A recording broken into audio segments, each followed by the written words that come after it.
That's beautiful. So you said you started homeschooling in October 2021? Yes. Okay. So what made you decide to do that? My oldest son, I enrolled him into a public school. Now, How old my is your intuition oldest? to How old is he's your 7. oldest? Okay, He's that's right. 7. Okay. Okay. I had enrolled him into school that school Uh-huh. year. Uh-huh. And he was only there for a month and some odd weeks. Mm-hmm. But there was a situation that happened in the school to where, and it was completely blind. It blindsided me, and to the point where my son was so scared to even talk to me about it that I had to continue to have a conversation with him. So me and him can go up to the school. I was like, no, we're gonna go up to the school and we're gonna address this because this is a problem. So the issue was, and it was brought to my attention that a teacher had put her hands on my son.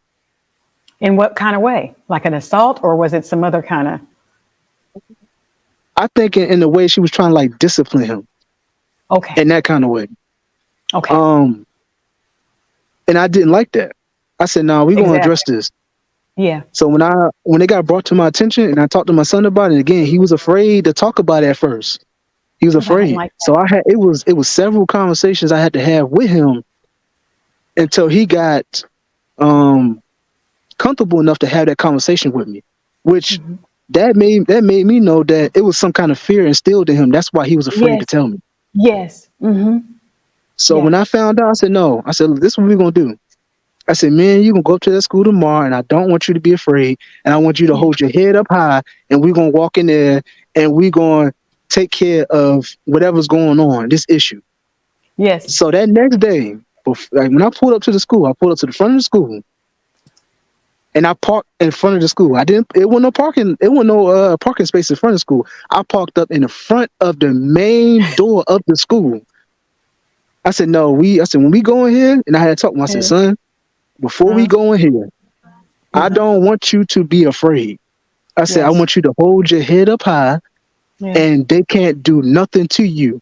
If I'm Mm. right here beside you, they can't do nothing to In you. 600 feet, turn right on the 50th lane. I said, they're not going to do anything to you because when they see me, they're not going to want to do nothing to you. Mm. So me and him walked up in there. I held his hand. I held his hand and we went Yes. into the school. Mm-hmm.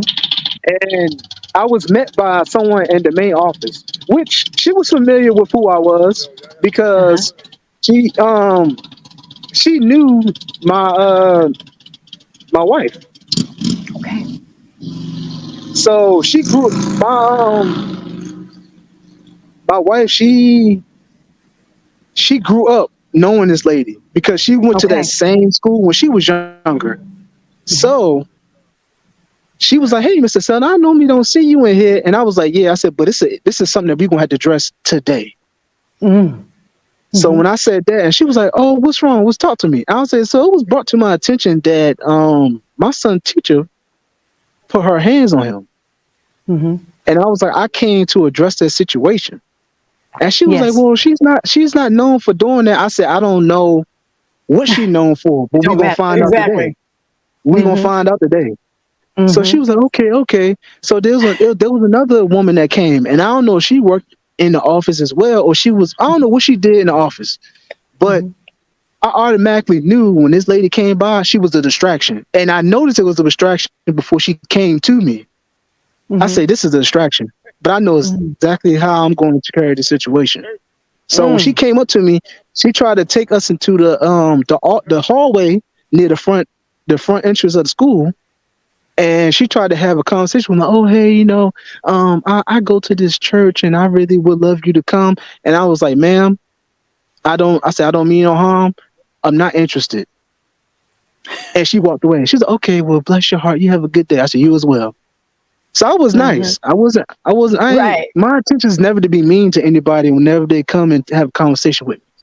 Right. So after that, we was waiting for the principal.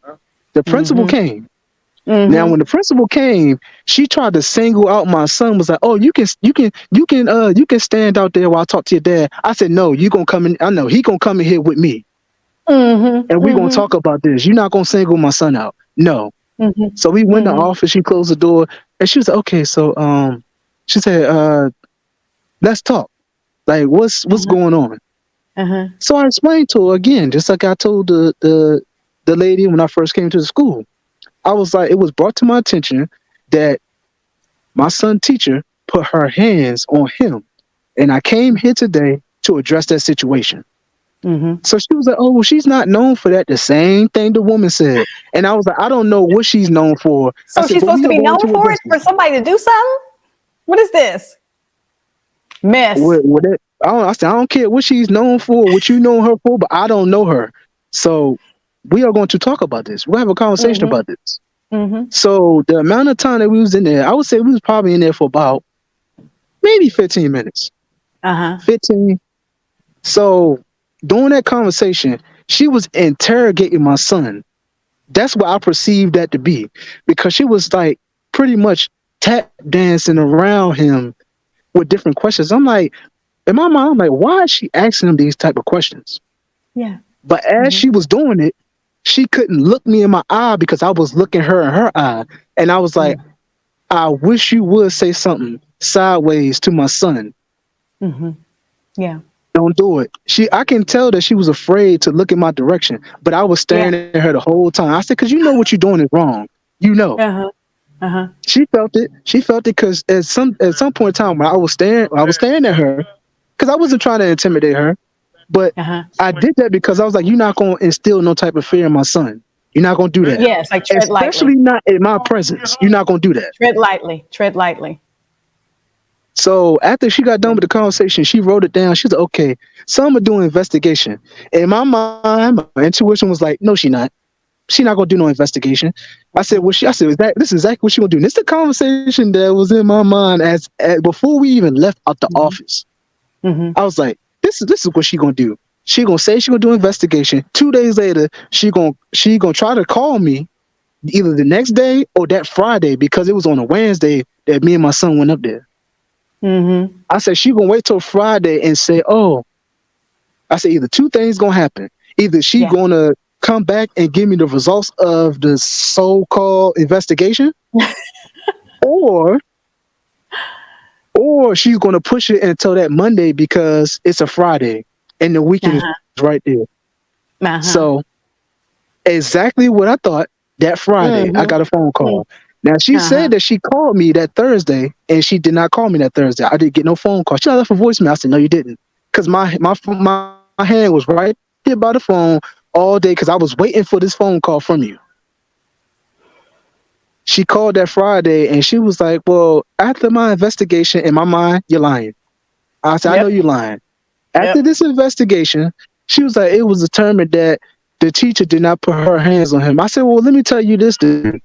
Since you failed to do an investigation," and she was well, I'm gonna go back because there was a part I left out. She said that she offered me to switch my son to another class.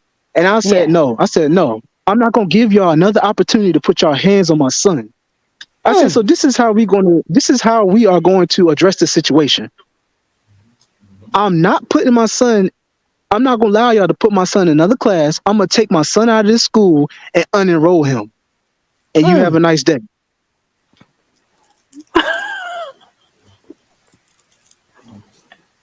I love that. That's exactly what I told her. And I stood on that. I was like, "No, because I'm not gonna give y'all another chance to put your hands on my Yes. son. You're not." Yes. I just love that. So I love that. after that point, that's when I said, "I'm gonna homeschool my son because this same thing could possibly happen if I even put him into another school. That's not Yes. gonna happen." And I know they keep records of stuff like this. So Mm-hmm. I'm like, no, they gonna carry that record on, like, "Oh yeah, he told his father such and such, such, such, such." Yeah. Mm-hmm. And as soon as he go to another school, they're gonna try to do the same exact Yep. thing. Yep. So I said, "No, I'm not Mm-hmm. gonna give I'm not gonna give you, the school, or any other Uh-huh. school in this area another opportunity to put their hands on my son. No." Facts. I love that.